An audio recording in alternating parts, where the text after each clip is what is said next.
It's doing whatever it's told, no matter what the outcome on the battlefield. And what happened on August 17th was that 2 women actually graduated. They were pushed and pulled and hauled through Army Ranger School.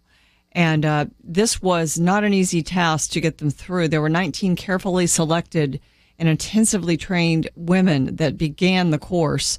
They all initially failed, but a couple of them were rescued and pulled through the school and will now be serving as Rangers. The same thing is happening to the Navy SEALs. And we're going to have a guest join us pretty soon in the next segment of the program who she served in the Marines for 4 years, and she has something to say about this. She is certainly not, even though she's a female, she's not for females in combat, and we're going to talk about the wisdom of implementing this very bad idea. Is the fix in for women in combat and also in our elite forces? We will discuss it here on Point of View, and we'll certainly take your calls on that issue, especially those who have served. Well, also, the second Planned Parenthood hearing is taking place in the Congress as we speak. And what we've noticed about these hearings is that there's a lot of publicity given to the arguments of the pro-Planned Parenthood folks. Cecile Richards, the president of Planned Parenthood, got a lot of play in the hearings that took place last week. And the videos that have actually spawned these hearings, these very graphic videos, not that they're graphic as far as the biology, but the cavalier way that Planned Parenthood speaks and thinks about fetuses, the way that they change the abortion procedure to get intact parts for sale, and the way that, the prices that are charged, the idea that this is not just reimbursement for parts for research, but there's actually money to be made here. All of that has certainly been in the news, but not near as much coverage of that as there was of these hearings. And so Katie Yoder from the Media Research Center is going to join us to talk about the sort of the media bias with regard to the coverage of this very important issue. And then later, still on the Planned Parenthood front, we're going to speak with Kristan Hawkins of Students for Life America, because Planned Parenthood facilities are often placed near colleges and university campuses for obvious reasons. And sometimes those students certainly are vulnerable. And so Students for Life America, Family Research Council, and others are taking a bus tour. They're going to several college campuses this week, and they're telling students the truth about Planned Parenthood. Kristan Hawkins will talk about that effort as she joins us later in the program. But there's a couple of pieces of news here. One, in Houston, Texas, certainly you've heard us talk about the battle in Houston over the bathroom bill, and the mayor there, Anise Parker, who's a homosexual herself, and she promised not to make her homosexuality an issue, but she has. Family Research Council says she's made it the issue around which everything else revolves.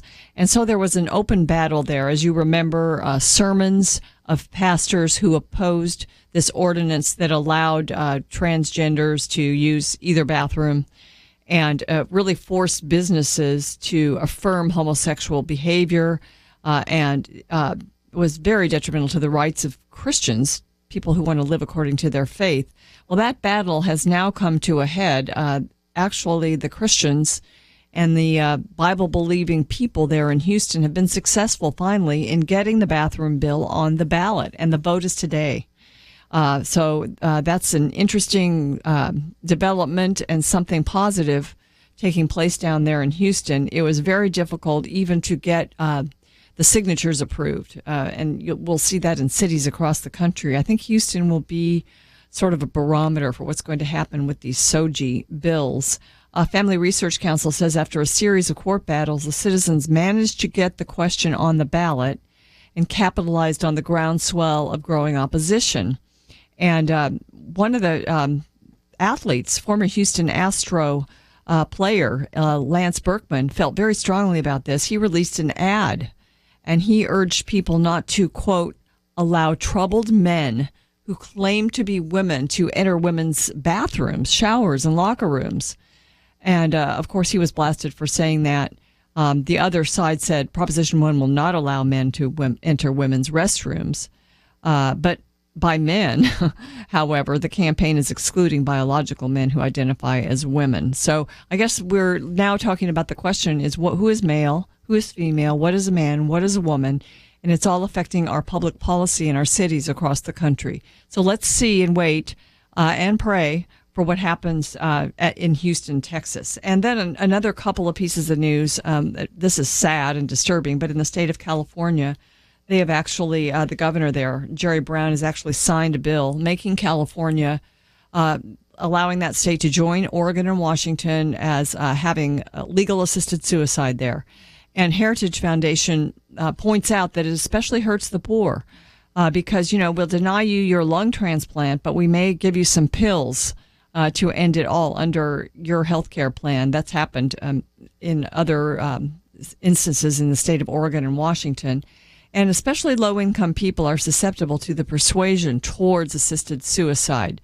Who are you to use up all these medical resources and be a burden on your family? Perhaps it would be easier to take the way out that's now legal in California. In Oregon and Washington last year, over half the patients who committed assisted suicide relied on the government for health coverage and had no coverage at all. So today, of course, we've got more elderly people. They're living longer, and the cost of treatment is very high.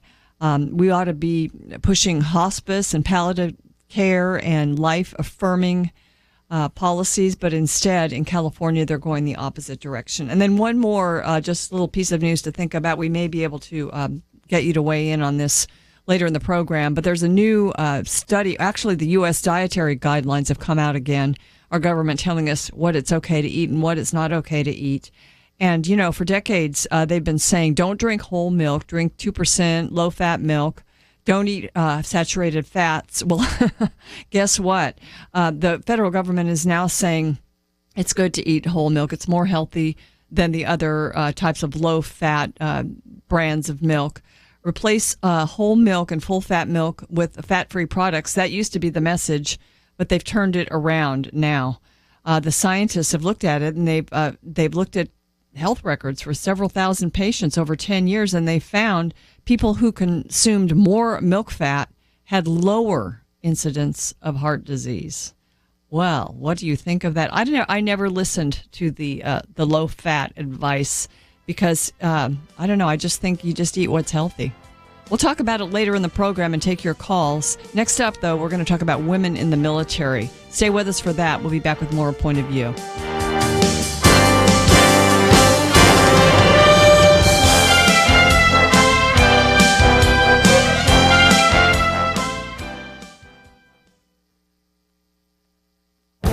This is Viewpoints with Kirby Anderson. Bill Nye is known as the science guy. His recent YouTube videos make him more of a pro-abortion guy who attempts to argue for abortion on the basis of his scientific understanding. Professors Robert George and Patrick Lee point out in a recent column that it appears the science guy is the one who does not understand logic and science. Bill Nye's videos many times use a non sequitur to make a point. This is a logical fallacy where the conclusion does not follow from the original statement. A good example is his discussion of the many fertilized embryos that do not result in newborn babies. Robert George and Patrick Lee remind us that the fact that many human embryos die at an early stage of development does not mean that they are not embryonic human beings.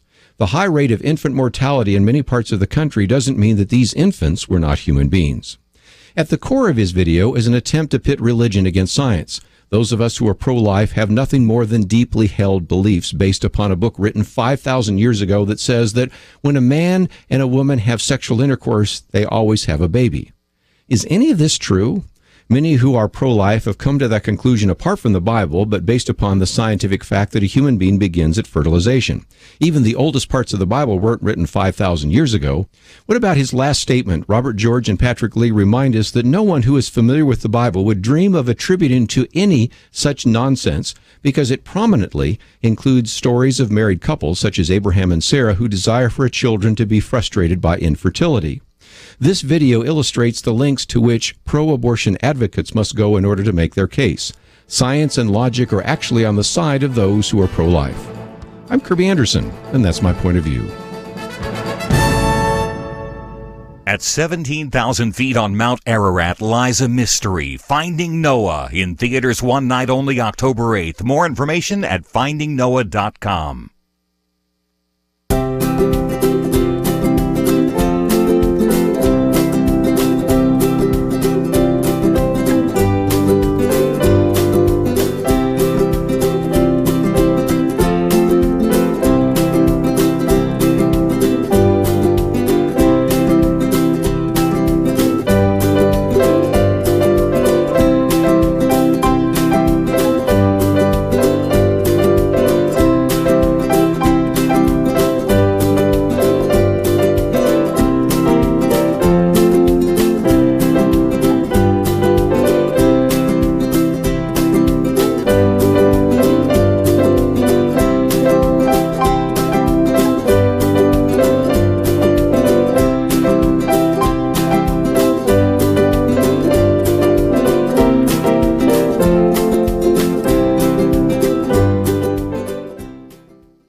You're listening to Point of View, your listener-supported source for truth.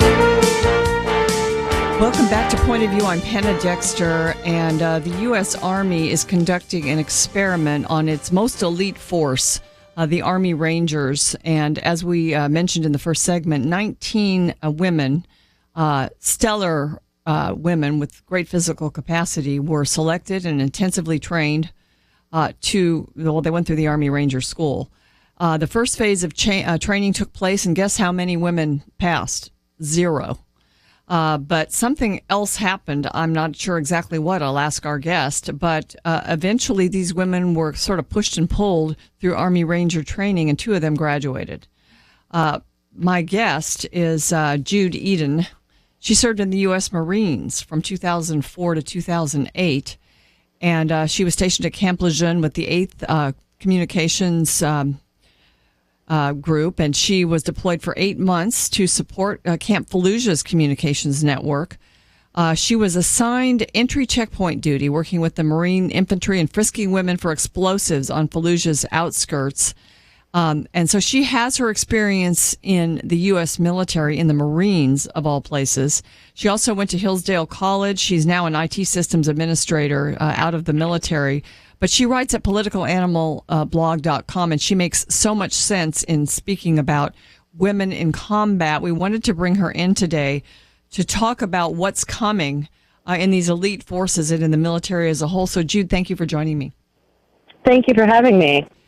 Jude, what do you know about how these 2 women that ultimately did graduate from Army Ranger School, how they got through? I have a little background. I mean, I guess you could call it hearsay. People Magazine online came out with an article citing several people anonymously who were telling them that they were given an advanced 2-week course of training before going through extra training. For me, the points that I make on this issue are true regardless of who passes a particular standard. And the reason that that's important is because it doesn't matter if 1 or 2 women pass, whether or not those ladies were passed when they shouldn't have been or given a special treatment, although that tends to be what happens whenever more jobs are open to women in the military. But regardless of whether 1 or 2 people manage to make the men's lowest standard or the infantry's lowest standards, this is still a bad policy. And the problem with it is that once we repeal the combat ban, all young, able-bodied women become eligible for the draft. Most people will only think about this in the abstract until their daughters or young women themselves are actually required to go and register for service. And in performing that act, maybe it'll become a little bit more real to them, and they'll start paying a little more attention to what this actually means. I'm trying to communicate, we're not being given a full picture. We're being browbeaten that this is about equal opportunity and women's rights, et cetera, which is complete hogwash. War is not an equal opportunity endeavor. Military women, even before they get to trying the infantry standards, are already suffering 2 to 10 times the injuries that men are. And I say 2 to 10. It's always more than twice the injuries that men suffer. But depending on the injury, it can be many more times that. So it's like 10 times the foot injuries that men suffer. But when women are not able to prove equal ability to that level of men, we're not talking about civilians compared to each other. We're not talking about military women compared to civilian men.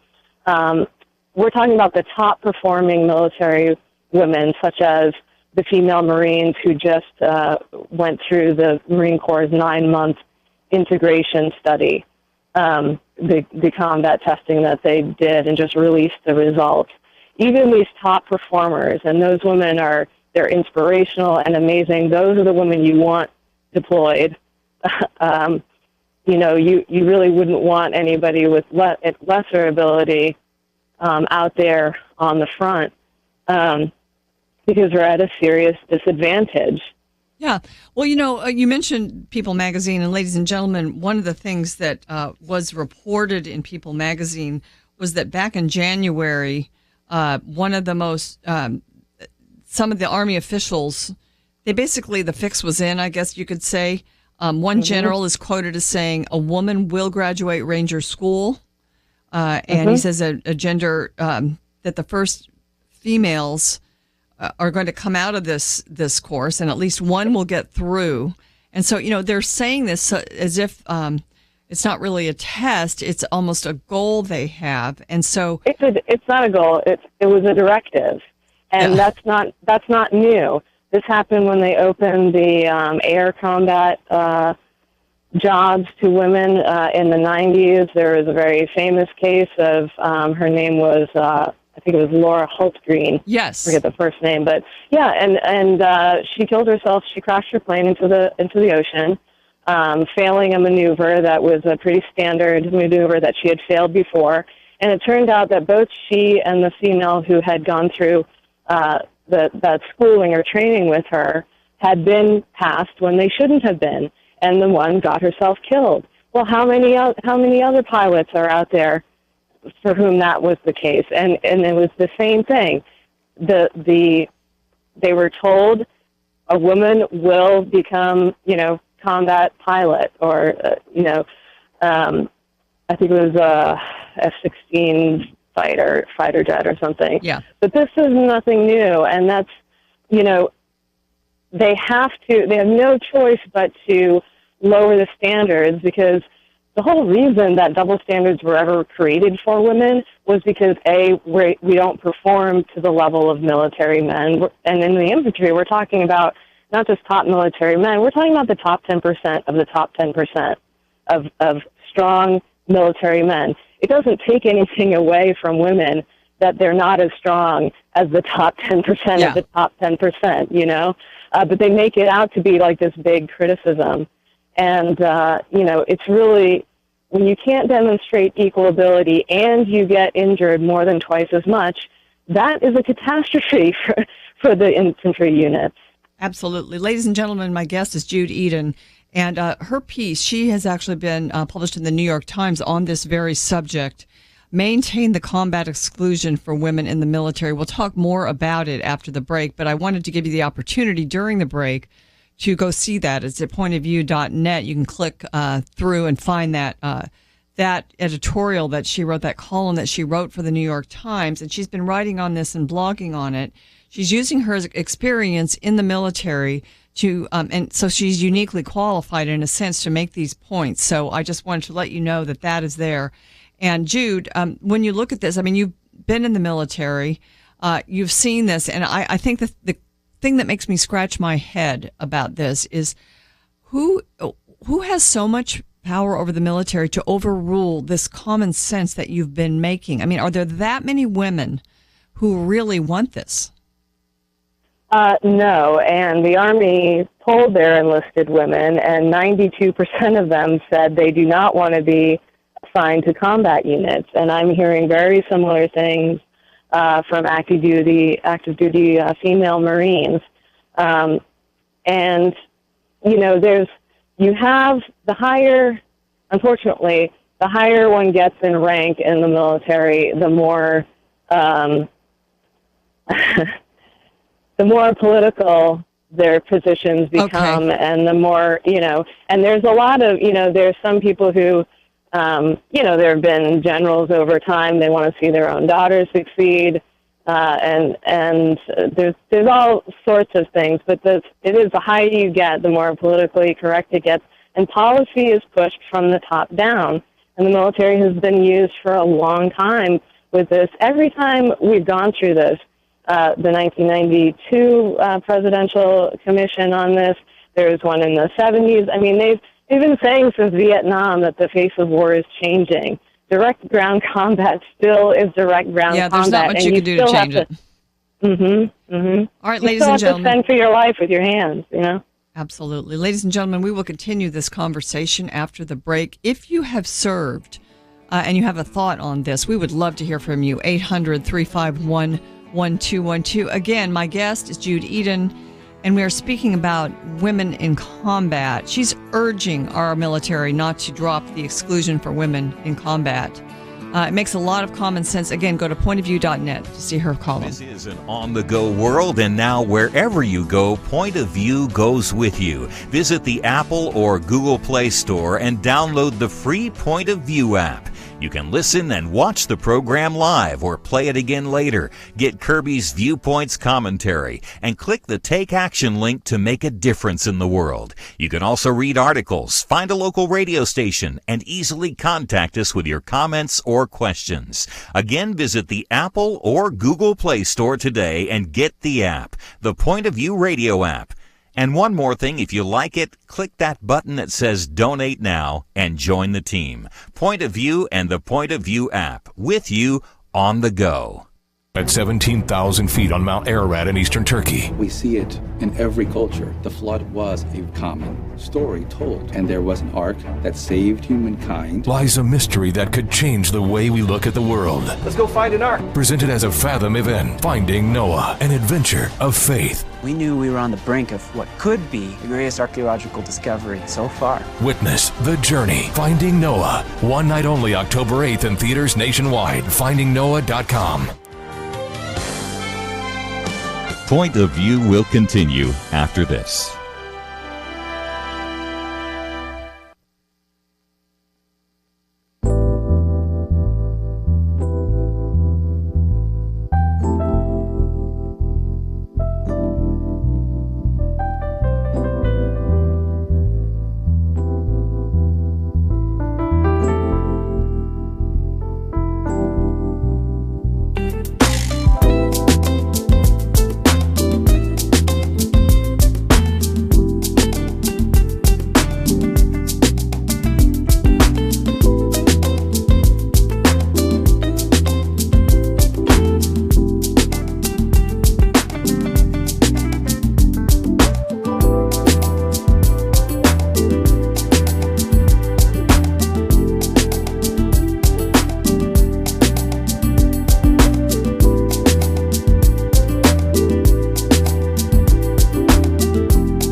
You are listening to Point of View.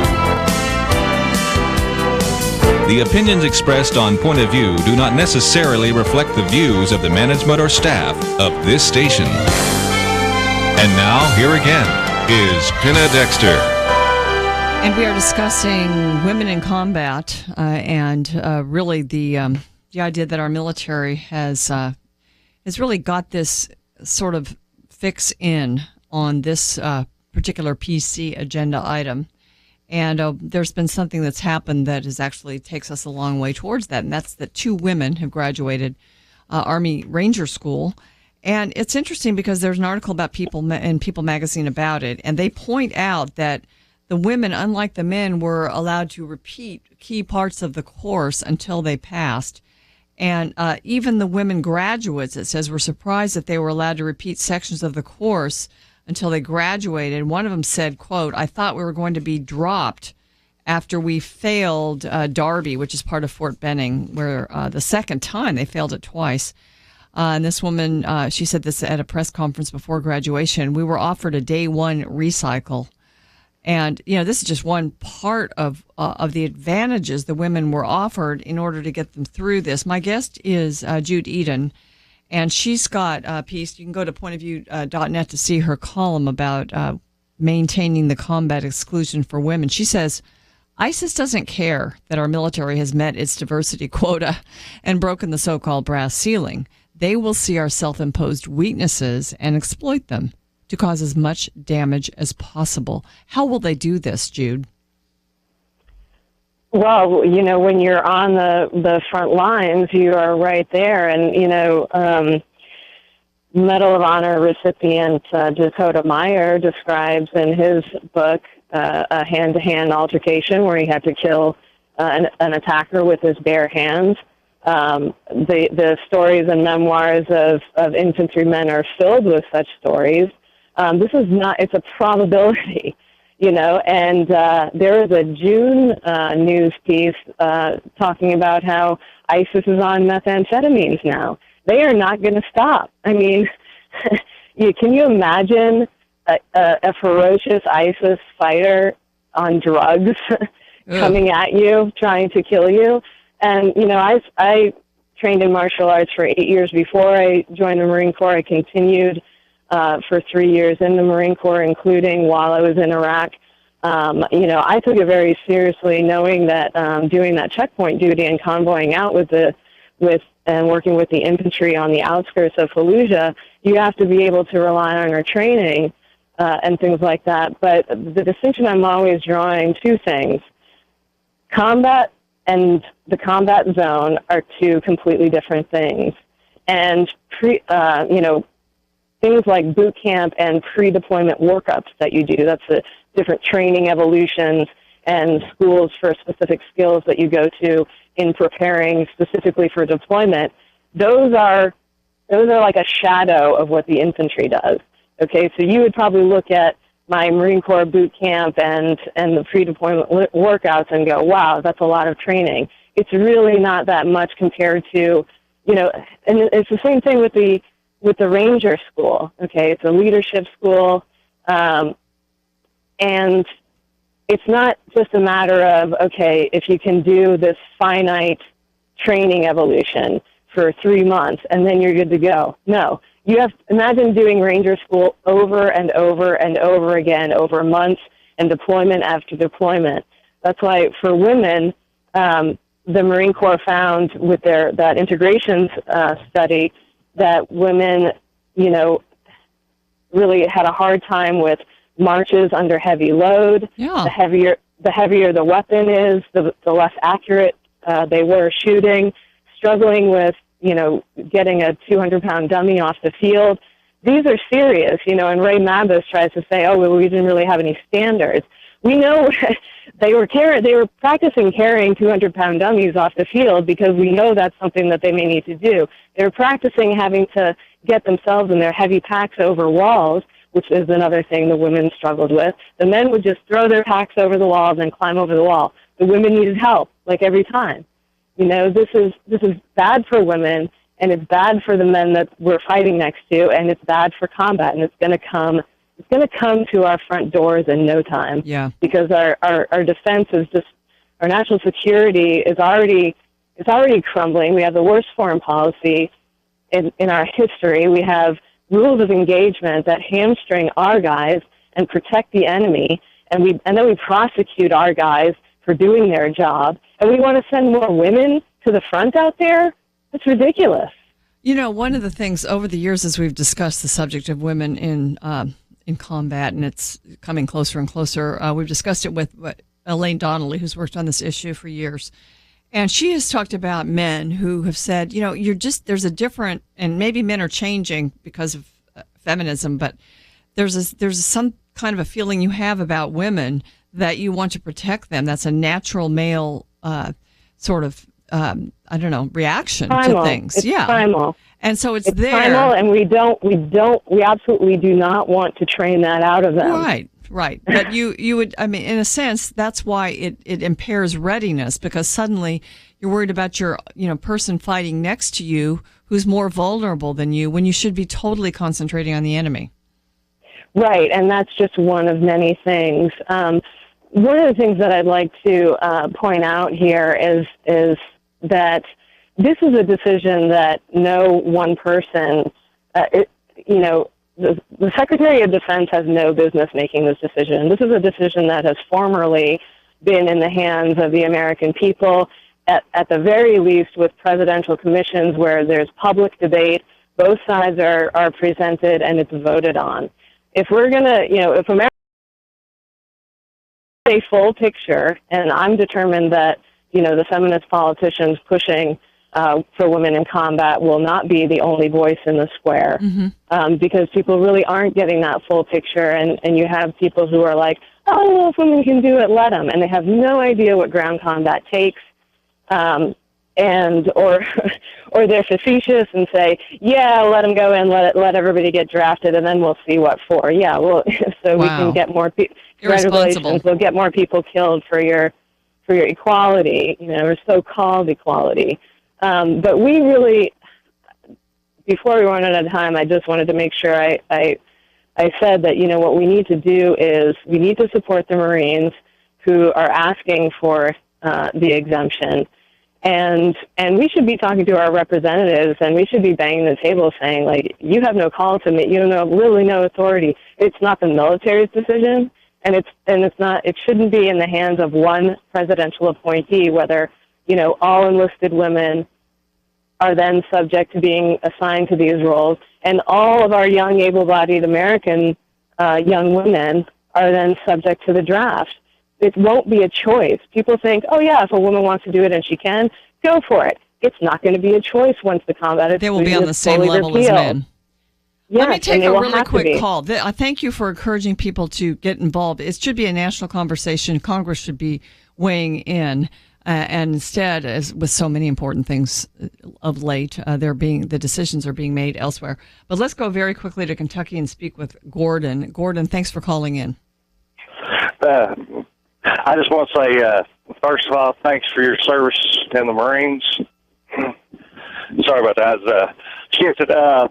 But I agree with you, and I also believe that it would break the cohesion of the infantry unit if women are in combat with the infantry unit. What do you think, Jude? Oh, absolutely. It's absolutely the case.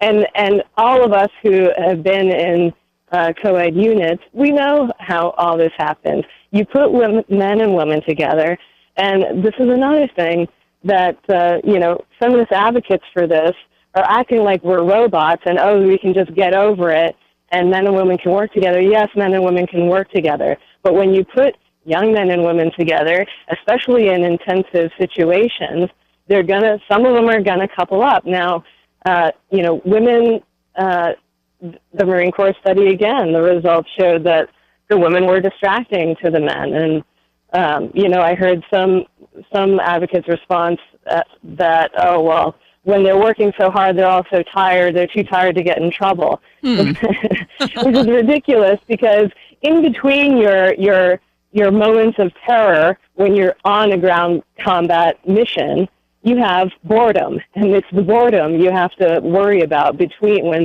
you have a lot of downtime. You have downtime on deployment, you have downtime in training, you have downtime no matter what. And, commanders of co-ed units have unfortunately, developed this tolerance for they have to shuffle people around. Wow. They have to shuffle people around. They have to, send the gal who gets pregnant home and then fill her slot, or not fill her slot, actually, because now they treat pregnancy like it's just a broken leg, quote unquote. Jude, I've got to say goodbye because we're about at the end of the segment. But I want to thank you so much for what you do and for joining me today. We've got to take into consideration biology and human nature. That's a great point you made here at the end. Hope you'll join us again, and thanks for being with us today. Thank you so much.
Now, back to Point of View, your listener-supported source for truth. To Point of View, as I mentioned earlier in the program, there's a second hearing going on with regard to Planned Parenthood, and these have certainly been really taken on because of these videos that the Center for Medical Progress have been putting out, one after another.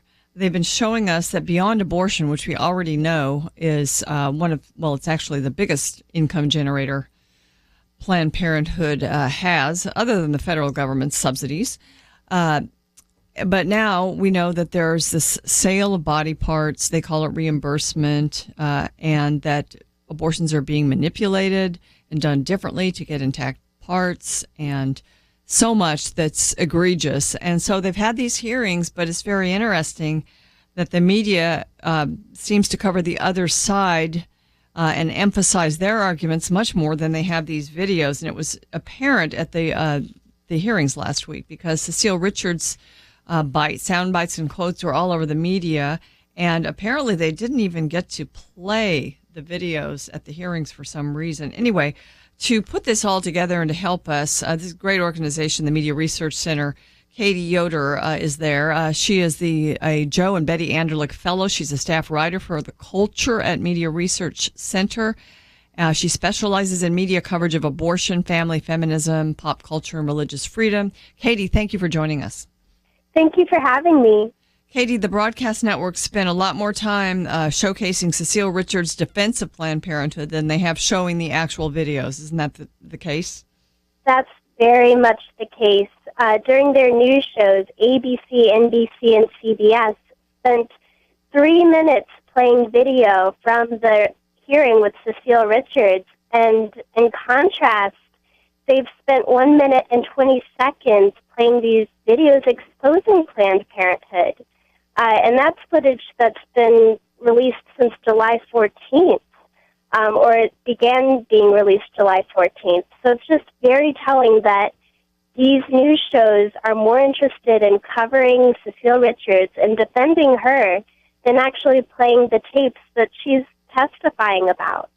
Well, also, I think, if you're media, you're supposed to be getting down to the bottom of the truth, and she gets away with saying things that aren't true, like the fact that, or her statements, that women are going to not get health care, that they won't get mammograms if we defund Planned Parenthood. And this, first of all, there's no mammograms done at any Planned Parenthood clinic. I think they refer people for mammograms sometimes. But right. there are all kinds of clinics out there that the federal government can help out who don't do abortions, aren't there? Right, yes. During the hearing, one of the representatives pointed out that there are 13,000 other health care centers that women can go to other than Planned Parenthood. And it's just, it's very telling how the media are just standing up. Like, Planned Parenthood is they're basically their favorite. Planned Parenthood can do no wrong for them. And in essence, the media are acting as Planned Parenthood's PR firm. Do you have any idea why that is? I think it's a long train of history of the media, and especially the broadcast networks, supporting a pro-abortion agenda. They don't want abortion to look bad. And if you go back to, say, the case of Philadelphia abortionist Dr. Kermit Gosnell, who was convicted of murdering babies, it took 56 days before all 3 networks covered that story, 56 days. So this is just another event that the media are hesitant to talk about and to bring to light and show the American people abortion for what it is, the tearing apart of little babies. I think that's why these videos have been dribbled out, because we know what happens. If there's a big story like Kermit Gosnell, they do their best not to cover it, and they were finally forced to cover it, really, because there was so much outcry that the media, as you said, they came in very late to the game. And so I don't know if there are any more videos, but the strategy of dribbling them out over time, I think, is a good idea. Now, you and your organization also pointed out that there was a sort of a dramatic moment. It was at, it was at the Iowa Hawkeyes tailgate party where Carly Fiorina was speaking, and folks were throwing condoms at her. And right. Yeah, the media, instead they covered something else, didn't they? Right, absolutely. The media, the networks, completely ignored Planned Parenthood supporters throwing condoms at Carly Fiorina, and instead all 3 news shows, or all 3 networks, covered a curtain falling down on Carly Fiorina on stage in Texas, and they called it a terrifying moment, a scary moment, and they were hyping this curtain falling down on her when they won't even cover condoms being thrown at her at this other event. And it's just so telling where the network's priorities lie when you see what they will and will not cover. So this woman at the Iowa event said to her, how can you, and she was, I guess, one of the condom throwers, how can you as a woman not support our health care? And that is the line that the media continues to parrot, isn't it? Absolutely, yes. And Fiorina, her response was brilliant. She says, I support your health care. I just don't support the butchery of babies. And that's what the media need to look into and pay attention to. They need to pay attention to what the American people are interested in and what they should hear. Absolutely. Okay, do you know anything about National Pink Out Day?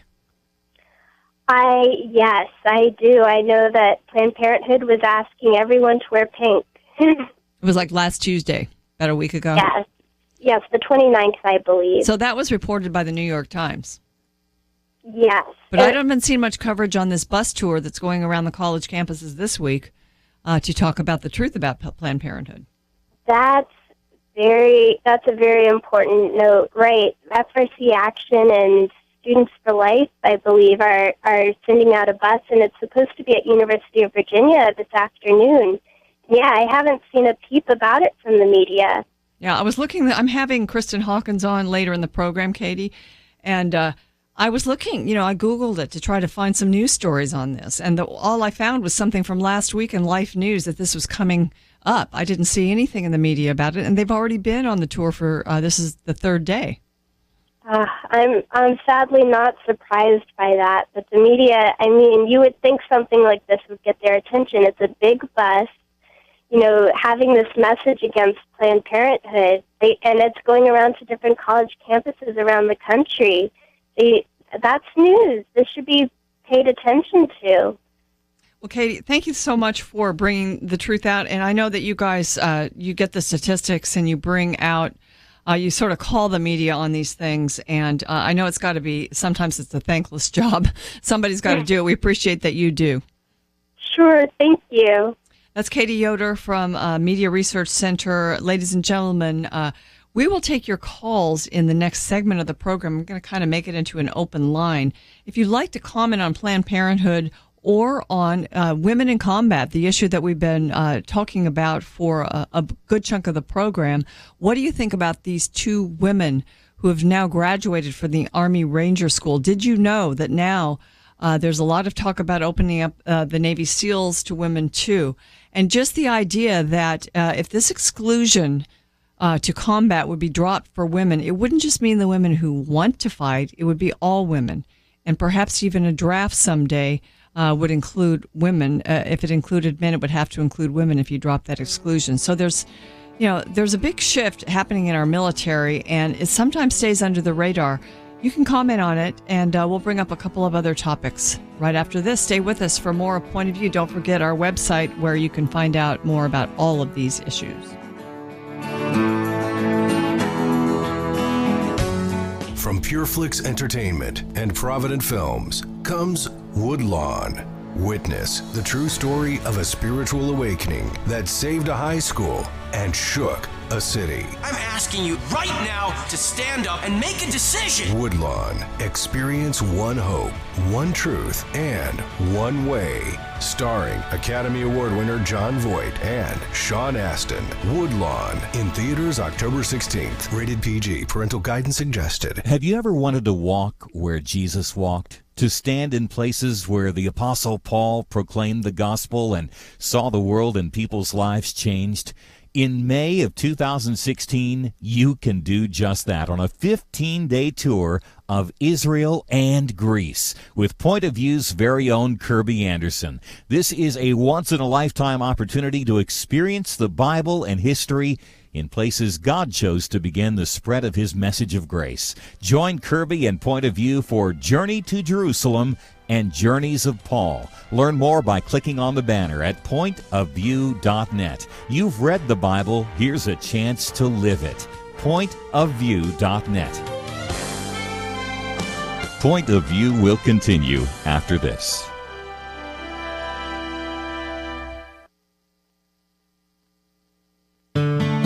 I just thank God for y'all. I listen to you every day, truly. I wanted to thank y'all for everything you do each day to inform Christian families and our community about the things we can do, and just the way you're so informative. I listen to you daily and love you guys and appreciate you so much. God bless you, Kirby, for keeping this show so on track and for the decades of wonderful help to this nation that Point of View has been. We're all big fans of your work, and we pray that God will just prosper it.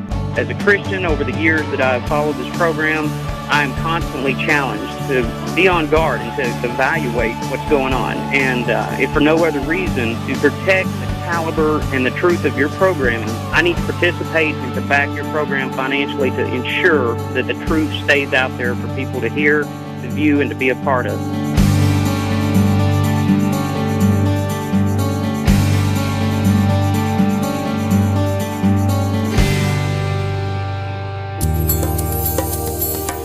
This is Point of View Radio.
Hi, this is Kirby Anderson. You know, each day we take on the tough issues and provide a biblical perspective to them. The topics we cover are wide-ranging: apologetics, theology, prophecy, creation and evolution, intelligent design, marriage, family, child-rearing, the millennial generation, trends in society, politics, economics, business, religious liberty, the Constitution, public policy, foreign policy, military policy, tensions in the Middle East, abortion, homosexuality, pornography, sexual ethics, media, technology, history, and America's godly heritage. We talk about anything that affects your faith, your family, or your freedom. So don't go anywhere, because Point of View continues right now.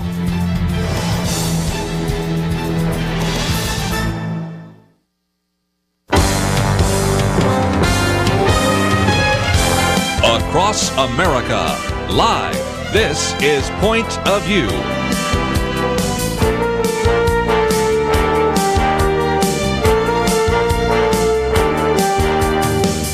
And now, Penna Dexter.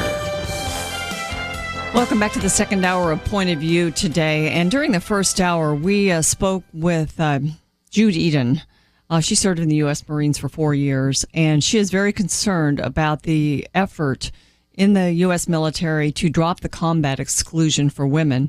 Right now, women do not have to serve in combat positions. I know that there are cases where they are near combat. They're co-located with people who are serving in the infantry, but they're not actually in those positions. They're not required to be there. And this would be a huge shift if we changed it. And so I just wanted to, if you want to have something, it's a one-page column that she wrote.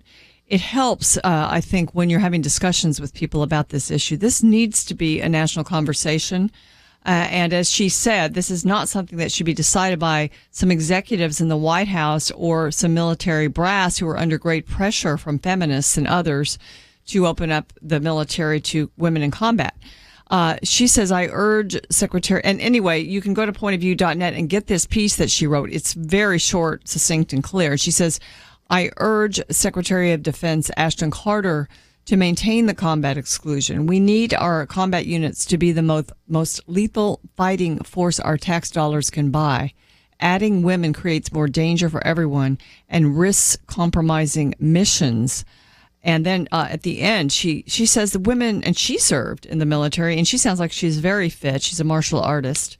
Women can serve their country, she says, in all sorts of noble capacities and enjoy long and lofty military careers. Maintaining the combat exclusion doesn't take anything away from them. It elevates and protects women and empowers the combat units to succeed in fighting America's vicious enemies.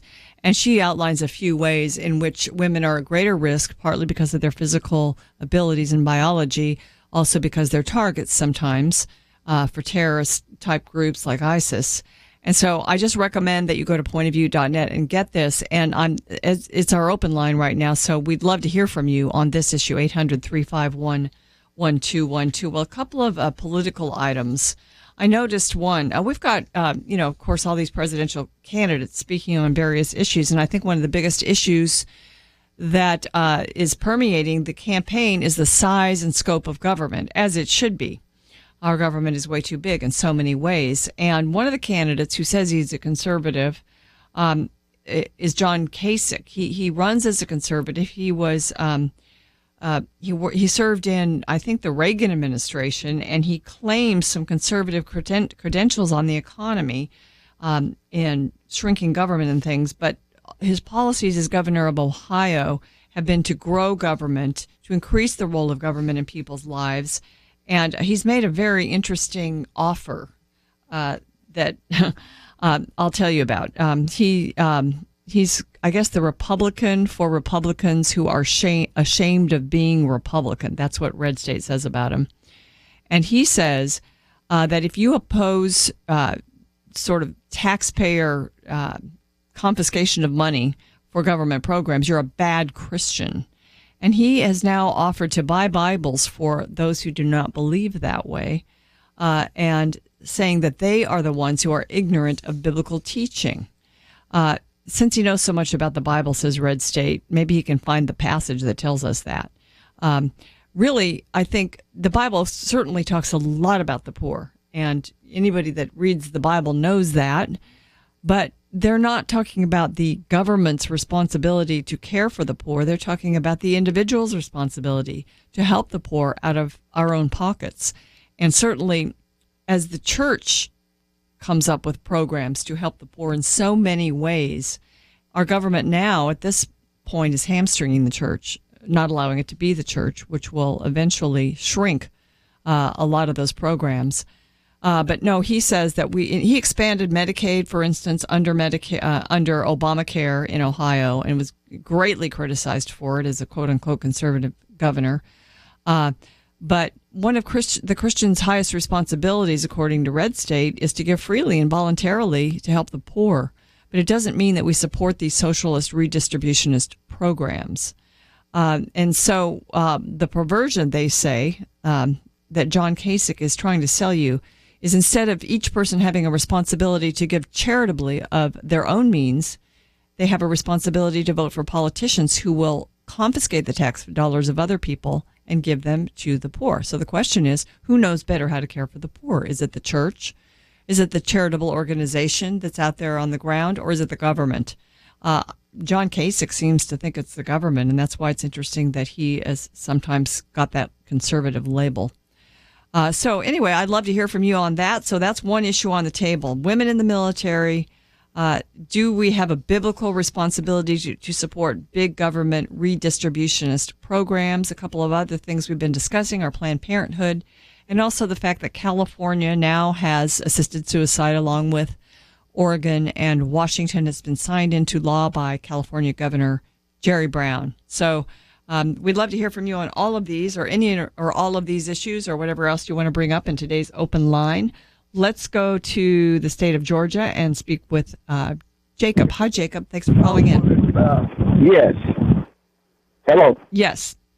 Go ahead. No, you put me on hold, right? You're not on hold. You're on the air. I'm on the air. Okay. What is your point? It was about America. Planned Parenthood is really sort of unknown, and they don't know about Planned Parenthood. Planned Parenthood is sort of unknown. The majority of the black pastors and bishops, they are not informed. Planned Parenthood is doing in the black community and all over the United States, and they're not aware that Planned Parenthood is responsible for about 1,800 black babies being killed each day in America, and the organization was started up basically to get rid of unfits, and blacks have been put into that category. And I'm trying to get the bishops, pastors, deacons, members to come out and support the, different organization that has gone up against Planned Parenthood to defund them. Yeah, it's really our federal budget. We've got to defund it in the federal budget. Yes, and I was talking to a church Sunday, and I was telling them about the President Jacob, Obama. Can you stick around for a minute because we've got a break? Oh, okay. I would love to continue this conversation because this is a very important issue. Certainly, Planned Parenthood targets minority areas, communities. It's almost a black genocide. The number of black babies that are aborted and black pastors. I mean, this is something that it's really something. And that is to let their representatives know they're watching their vote on this defund of Planned Parenthood. We will discuss this issue and a lot more here on Point of View. Stay with us. It's our open line, and we'll be right back after this.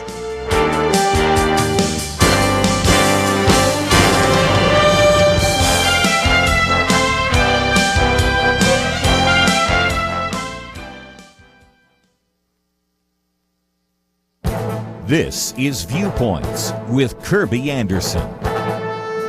Bill Nye is known as the science guy. His recent YouTube videos make him more of a pro-abortion guy who attempts to argue for abortion on the basis of his scientific understanding. Professors Robert George and Patrick Lee point out in a recent column that it appears the science guy is the one who does not understand logic and science. Bill Nye's videos many times use a non sequitur to make a point. This is a logical fallacy where the conclusion does not born babies. Robert George and Patrick Lee remind us that the fact that many human embryos die at an early stage of development does not mean that they are not embryonic human beings. The high rate of infant mortality in many parts of the country doesn't mean that these infants were not human beings. At the core of his video is an attempt to pit religion against science. Those of us who are pro-life have nothing more than deeply held beliefs based upon a book written 5,000 years ago that says that when a man and a woman have sexual intercourse, they always have a baby. Is any of this true? Many who are pro-life have come to that conclusion apart from the Bible, but based upon the scientific fact that a human being begins at fertilization. About his last statement, Robert George and Patrick Lee remind us that no one who is familiar with the Bible would dream of attributing to any such nonsense because it prominently includes stories of married couples such as Abraham and Sarah who desire for children to be frustrated by infertility. This video illustrates the lengths to which pro-abortion advocates must go in order to make their case. Science and logic are actually on the side of those who are pro-life. I'm Kirby Anderson, and that's my point of view. At 17,000 feet on Mount Ararat lies a mystery, Finding Noah, in theaters one night only, October 8th. More information at findingnoah.com.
You're listening to Point of View, your listener-supported source for truth.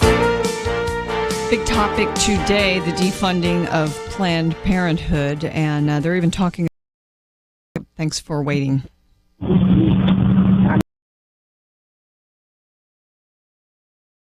Are you there, Jacob? Oh, yes, yes, I am.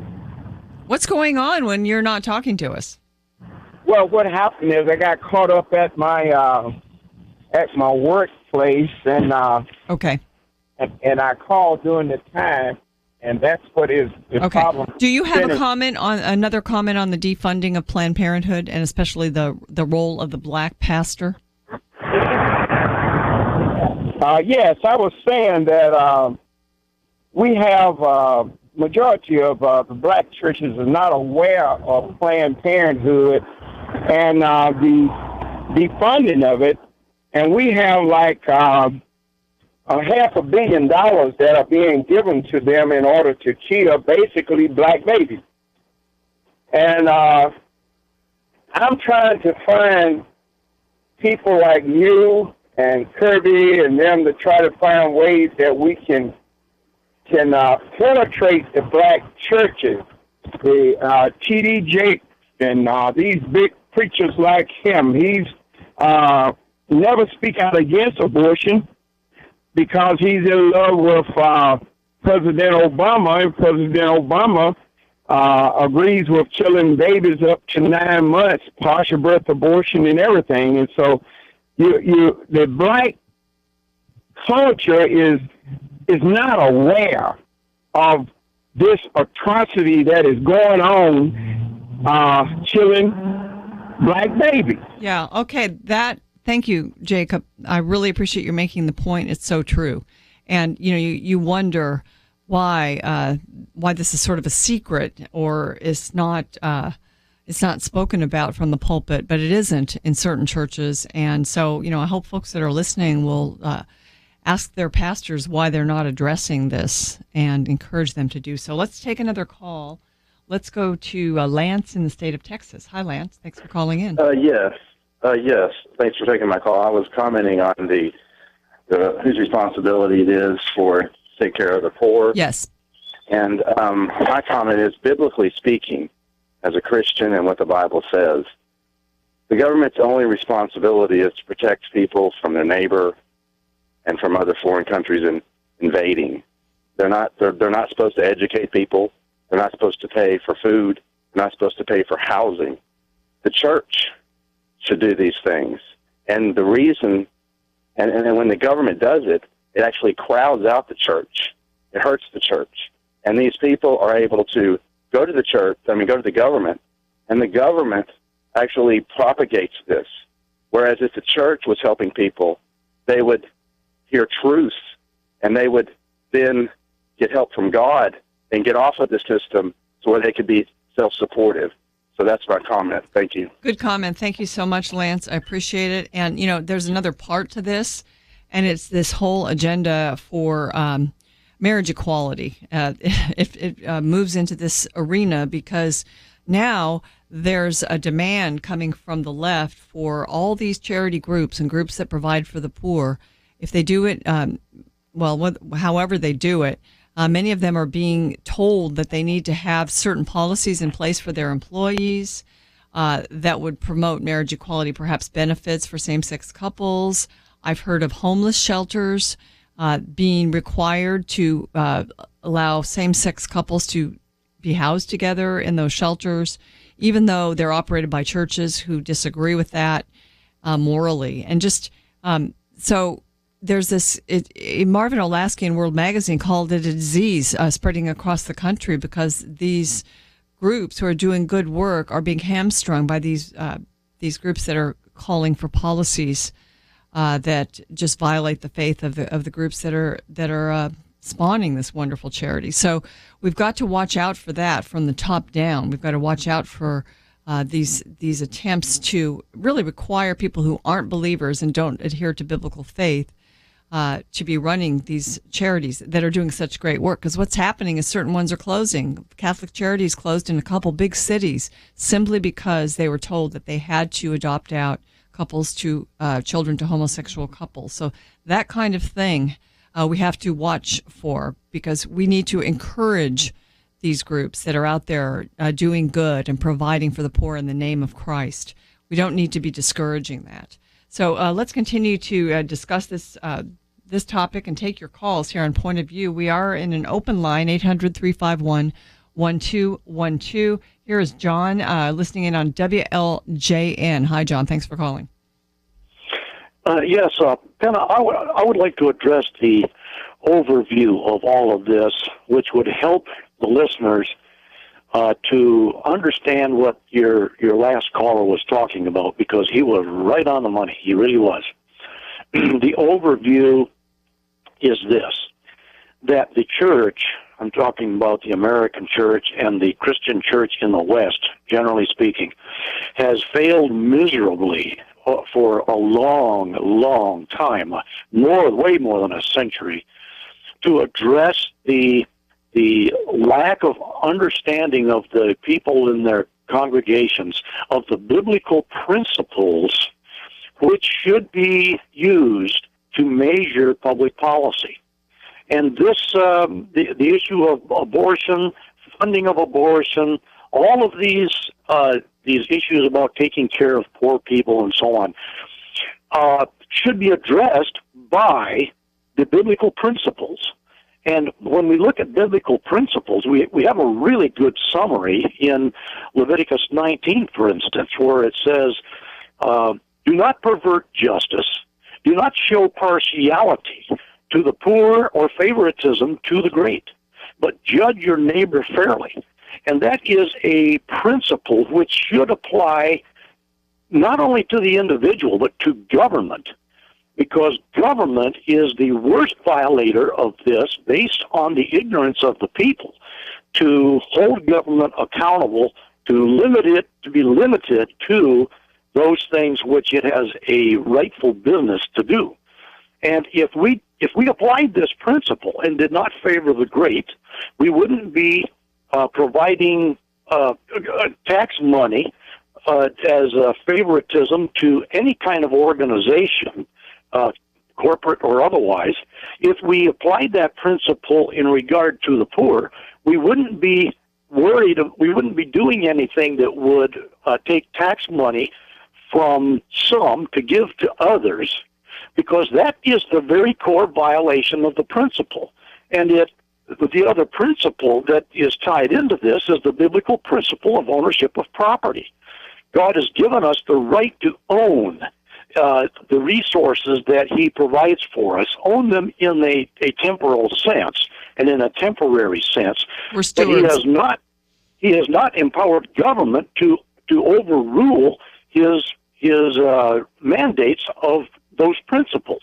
And when we consider that government education for generations now... Wow. Okay, you're getting off. I mean, your principles that you're delineating here, I wish we had more time, John, but they really do encompass, all the topics that we've been concerned about here today. I mean, when we talk about Planned Parenthood and government funding of it and trying to defund it, that this is just one huge component of this redistributionist philosophy, this unbiblical philosophy where government becomes our God.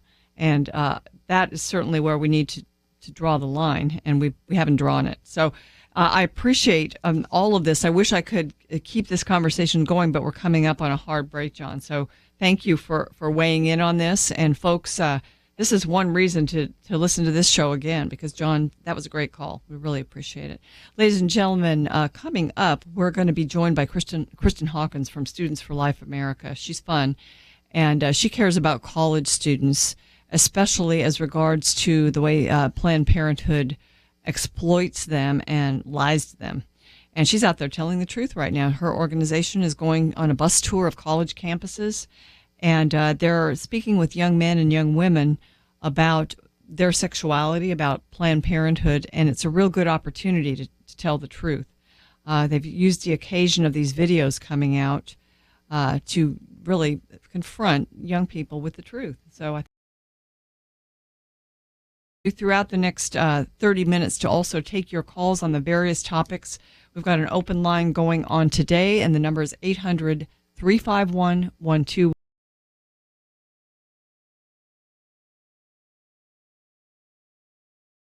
The donate button is there. We would ask that you make good use of that. We can always use your help in continuing this broadcast every single day. So go to pointofview.net and stay with us. We'll be right back. This is an on-the-go world, and now wherever you go, Point of View goes with you. Visit the Apple or Google Play Store and download the free Point of View app. You can listen and watch the program live or play it again later. Get Kirby's Viewpoints commentary and click the Take Action link to make a difference in the world. You can also read articles, find a local radio station, and easily contact us with your comments or questions. Again, visit the Apple or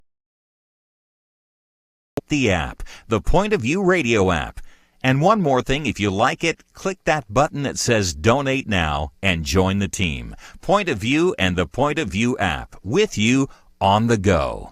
At 17,000 feet on Mount Ararat in eastern Turkey. We see it in every culture. The flood was a common story told, and there was an ark that saved humankind. Lies a mystery that could change the way we look at the world. Let's go find an ark. Presented as a Fathom event, Finding Noah, an adventure of faith. We knew we were on the brink of what could be the greatest archaeological discovery so far. Witness the journey. Finding Noah. One night only, October 8th in theaters nationwide. FindingNoah.com. Point of View will continue after this.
You're listening to Point of View. The opinions expressed on Point of View do not necessarily reflect the views of the management or staff of this station. And now, here again is Penna Dexter. Well, ladies and gentlemen, long before these videos, these current videos that have been released lately, that tell us the truth about another one of Planned Parenthood's awful activities. You can add it to the list: abortion and dishonest sex education and lots of other things. Long before these were released, Students for Life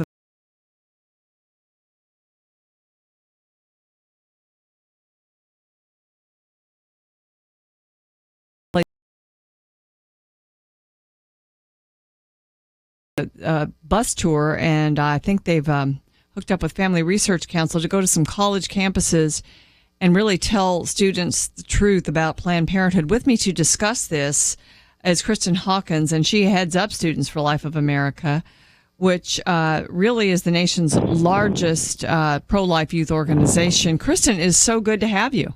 Thanks for having me again. Well, so your gang is out on the bus tour, and they've been to 2 or 3 colleges already this week, haven't they? That's right. We started the week at Clemson, South Carolina. Yesterday we are at UNC Chapel Hill. Today we are at University of Virginia. And I think the bus right now has pulled out of Virginia, and it's on its way to Pennsylvania for our stop tomorrow. So what are they telling students? Sure. Well, the bus tour is our kickoff for our 2-month-long 80-stop Planned Parenthood project tour that we're going to be doing throughout the fall. We're going to be taking, it's 897 crosses, pink crosses that represent one child that Planned Parenthood aborts every day. And we have 6 pink big banners that talk about Planned Parenthood's business model, their predatory business model, and how they prey upon young people for money. And it's very straightforward. We took all the facts from their annual report.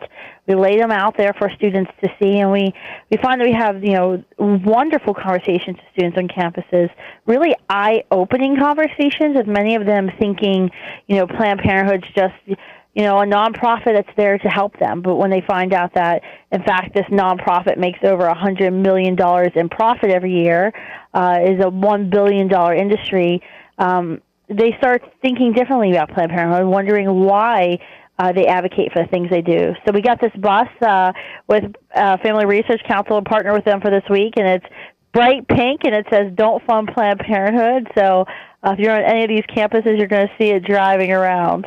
Well, there's another sort of news peg for it, because we've got this fight right now about funding Planned Parenthood with our tax dollars, and committees in Congress speaking about it. So are you trying to get these young people involved in that battle too? Sure, definitely. And we've been doing the Planned Parenthood project for the past couple of years on campuses because of the fight in the House, where we saw House GOP leadership work with the Democrats to pass a continuing resolution that funds Planned Parenthood. We know that CR is going to be up for a vote again in December to fund the government. So we want to keep the pressure on these politicians. We want the folks in Washington to know that this movement's paying attention to what's happening. So that's why we've kicked off our Planned Parenthood project tour with this bus this week, and we're actually visiting some important states for those who are running for president. These are states that are paid attention to in the primaries and the general election, and we want to make sure that no matter students or elected officials, we want them to see that the movement, the pro-life movement, wants to see Planned Parenthood's money redirected to the more than 13,000 federally qualified health centers that are currently out there. It seems like you've been at this for a while, and it seems like your movement among young people is doing a lot of good because, of course, our generation, our millennial group is much more pro-life than their parents. And, they're understanding, and there's a lot of, factors that help them understand what's really going on, technology being one of them, certainly. But I also think that what you're doing is so important, Kristan, and I really appreciate it. I know you do it at great sacrifice sometimes. Right now, though, would you explain the sort of the next steps politically? Because we know that this continuing resolution was passed. It funds Planned Parenthood, and the leadership in the Republican Party, who's supposed to be pro-life, allowed this to happen, really, as you said, sort of colluded with the Democrats, with this big promise that they're going to do something different in December. So what will that be? Sure. Well, the continuing resolution only funded the government for 2 months. And so they have to renew, so they have to pass another continuing resolution or pass a budget by December 13th in order to prevent a government shutdown. What's interesting is, President Obama has said he's not going to sign any continuing resolution or any budget that redirects Planned Parenthood's money, and that he will let it go to shutdown. In fact, he's actually already been publicly speaking about, the Republicans might be letting us shut down the government over Planned Parenthood funding. And I think it's really important when we look at, we've got people in Washington, we've got, for example, the GOP leader saying we can't do anything. He's the president, he'll veto us, we don't have the votes, and we certainly don't want a government shutdown. But what we as a movement want is we want to see the leadership stand up and lead on this effort. There's a movement politically, and there's been some talk about using the budget reconciliation process to defund and redirect Planned Parenthood's money in December. We'll see. I'm cautiously optimistic. I think what's important for people to know is that the elected officials, they need to hear from us, and they're here. They've been hearing from us. They certainly got the message when the night that they passed the continuing resolution. What many people don't know is they actually passed 2. One that defunded Planned Parenthood, and what the Republican leadership voted with the Democrats to pass that CR and allowed about 151 Republicans to vote no, so they didn't have to go on record voting for money that's going to a trafficker of baby body parts. So it was like a standalone bill that they could vote to defund Planned Parenthood? Yeah, they had a show vote, and then they passed another one that then was sent to the president's desk to be signed. And I think that's important, that when people are calling the representatives to say, look, we don't want any more of your show votes. We want to see action here. And it's sad because I think the process gets so complex in Washington. Most people don't understand what the continuing resolution is. You have to explain to people that we don't have a budget and we have to have a continuing resolution. Yeah, we really shouldn't have to have continuing resolutions Exactly. all the time. I mean, there's a larger problem here. Yeah. But they're relying on our ignorance to get away with this stuff. And I think that's what's important, so that we start calling our members of Congress and saying, we understand you're taking show votes, and you're doing it just to keep us quiet, and we're not going to accept show votes any longer. And I think people, when I've been talking to people on Capitol Hill, I say, what would Planned Parenthood do? Planned Parenthood would not tolerate the Democratic leadership to take show votes on their issues. They wouldn't do it. They would stomp up and down. They would have rallies. They would have press conferences. They would withhold their political donations. But, so often when it comes to us in the conservative movement, we're willing to let it go.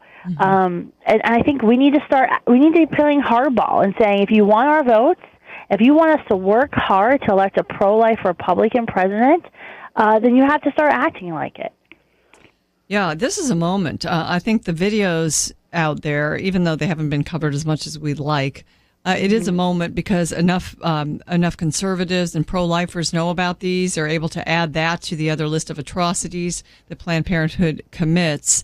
And after the break, Kristan, I do want to ask you about that because you mentioned that they sort of create themselves as a profit center. And they start very young, and even in middle school and maybe even younger, with the education process. Somehow they get into our schools.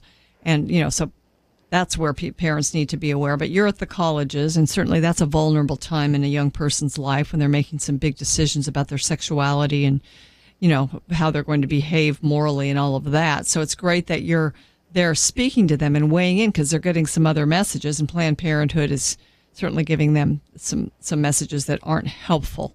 So that's what they do. They're out there influencing, and they have websites and all kinds of ways in which they get kids to be sexually active, and then they need Planned Parenthood, and they can then begin using those services.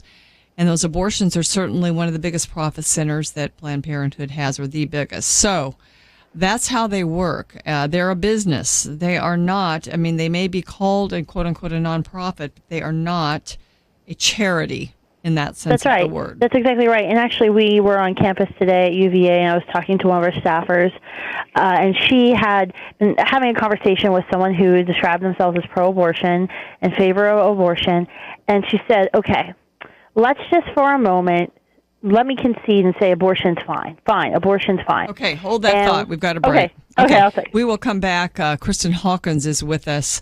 We're talking Planned Parenthood. This is going to be the conversation she has with college kids. I think we ought to listen to it. We might be able to have some of these conversations with young people we know. Stay with us. We'll be back with more of Point of View after these messages.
Now, back to Point of View, your listener-supported source for truth. Welcome back to Point of View. My name is Penna Dexter, and my guest is Kristan Hawkins from Students for Life of America. We are talking about the bus tour taking place right now. It visited Clemson University, University of North Carolina, and Chapel Hill. Today, the University of Virginia. It's moving on to some other schools. And Kristan was beginning to tell us about a conversation that might take place with somebody on the tour from Students for Life of America or Family Research Council with a student. Tell us more. Sure. Well, we had a student come up to one of our team members this morning arguing that abortion was good. The Planned Parenthood needed our $500 million in taxpayer funds every year. And so Tina walked her through our display, and she said, for argument's sake, let's just say abortion is good, that abortion should be allowed, that it should be paid for tax dollars. And the girl's nodding her head, agreeing with this assumption. And our team member asked her then, she said, well, then why does Planned Parenthood make a profit every year of $100 million? If abortion is so good and Planned Parenthood is so wonderful and they're just there to help young women in trouble and that they don't really care about profit, they don't care about high salaries, then why aren't they giving away that $150 million every year? Why are they carrying that over as a profit every single year? Why doesn't Planned Parenthood offer abortions on the sliding scale?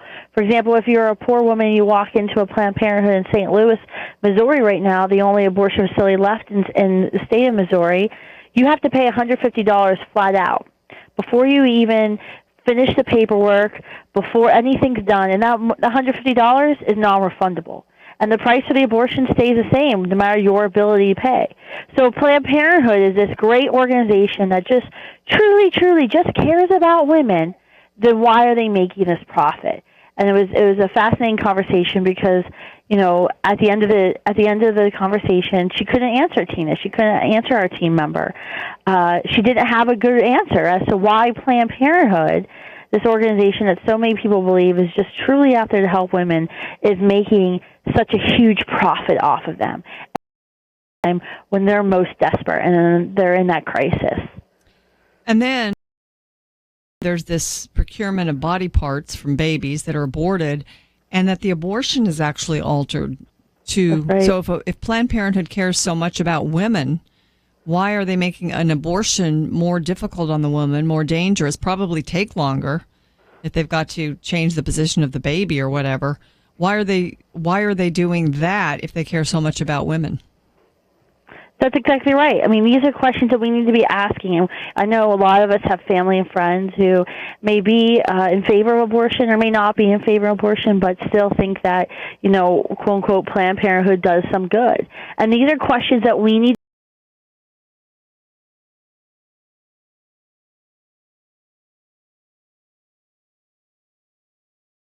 I know what the true agenda is there. And I'm not saying that personally, I don't think every, Planned Parenthood worker has this big agenda. Many of them think that they are helping women. I have friends who, used to work in Planned Parenthood who truly thought that they were helping women. But at the top levels, at the corporate levels, and this is what we saw in those CMP videos, the Center for Medical Progress videos, at the corporate level, they're about one thing and one thing only. And that's their bottom line. Yeah, you could really see that. And lack of seriousness about this whole idea of, actually taking a second profit center in a sense. You've made a profit on your abortion, and then you're taking what you abort and you're making another. I mean, we think, it certainly seems clear from the videos that they're making a second profit from that. That's right. And we saw from the congressional testimony of Cecile Richards last week, the president of Planned Parenthood, saying that 86% of their income is coming from abortions. Their client income is from the abortion. So you tell me what they're all about. When you have the president of the organization under oath telling the United States Congress that 86% of their revenue in the clinic side is coming from abortions. Mm. Let's take a call. Denise is in Ohio. I think you're going to be going to Ohio State University, correct? That's right, on Friday. All right, Denise, what is your question or comment? Well, I have a question, kind of comment, too. Why is it that they call it Planned Parenthood when they're actually giving an alternative to parenthood? It seems like it's a little deceiving for a lot of people to think that they're going into a Planned Parenthood to be planning parenthood, when in reality they're actually they're actually going into a place that's going to give them an alternative to parenthood. That's a great question. I've never heard the explanation for why Planned Parenthood, the name, was chosen. It was the Birth Control Federation of America when Margaret Sanger, the eugenicist that founded the organization, and then they slowly merged their name, changed their name to Planned Parenthood. But it really is a great deception.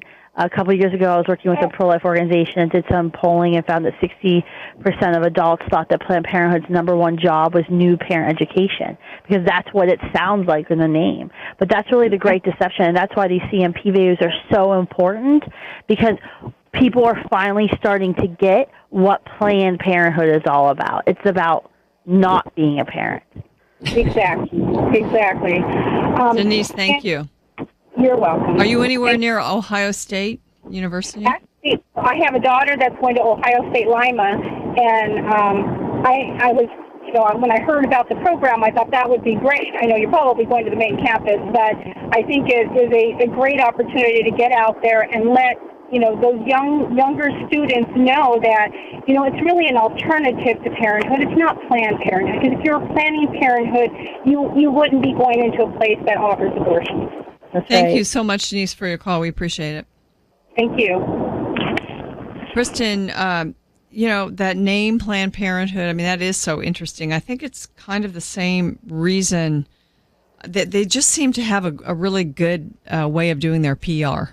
That's why they've chosen that name way back when they switched to that name, and they've been able to maintain this aura of compassion and benevolence. It's finally, maybe the curtain is dropping on that now. What do you think? That's what we've been facing for so long. We had tried in 2008 and 2011 nationally to push out defund Planned Parenthood legislation. And what we found was, while we were able to start educating our movement, our base about the issues, the majority of Americans didn't know what Planned Parenthood was. So when congressmen would poll their districts and ask constituents, they realized that they didn't want to really defund Planned Parenthood. They didn't want to stick their necks out on the line because people didn't know what Planned Parenthood was.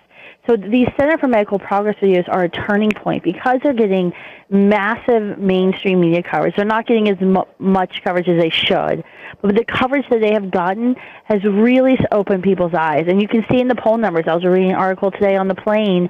I was coming back from a speaking engagement, and the article just showed the opinions of Planned Parenthood and how they've continued to decrease. And they've gone from a majority of Americans thinking that Planned Parenthood is a good organization to a majority thinking it's a bad organization. That's huge. And that's why they're paying those, they have multi-million-dollar contracts with those Madison Avenue advertising execs, because they've got to get a handle on this. And that's why it's so important to fight now. That's why, a lot of people say, just wait till 2017. Let's just wait till we get a pro-life president. We can't wait. No, we can't wait. They've got billions of dollars to put into PR. We have to capitalize on this moment now. We do. Oh, and thank you for doing that and being one of the leaders in doing that. And just for your hard work, all your travel. And I heard a little peep from a little child. So I know you're doing that while mothering 4 kids. So, Kristan Hawkins, you are a national treasure. Thanks for joining me today. Thanks for having me. Ladies and gentlemen, have a great evening. We will see you tomorrow. From PureFlix Entertainment and Provident Films comes Woodlawn. Witness the true story of a spiritual awakening that saved a high school and shook a city. I'm asking you right now to stand up and make a decision. Woodlawn. Experience one hope, one truth, and one way. Starring Academy Award winner Jon Voight and Sean Astin. Woodlawn. In theaters October 16th. Rated PG. Parental guidance suggested. Have you ever wanted to walk where Jesus walked? To stand in places where the Apostle Paul proclaimed? May of 2016, you can do just that on a 15-day tour of Israel and Greece with Point of View's very own Kirby Anderson. This is a once-in-a-lifetime opportunity to experience the Bible and history in places God chose to begin the spread of His message of grace. Join Kirby and Point of View for Journey to Jerusalem and Journeys of Paul. Learn more by clicking on the banner at pointofview.net. You've read the Bible, here's a chance to live it. pointofview.net. Point of View is produced by Point of View Ministries.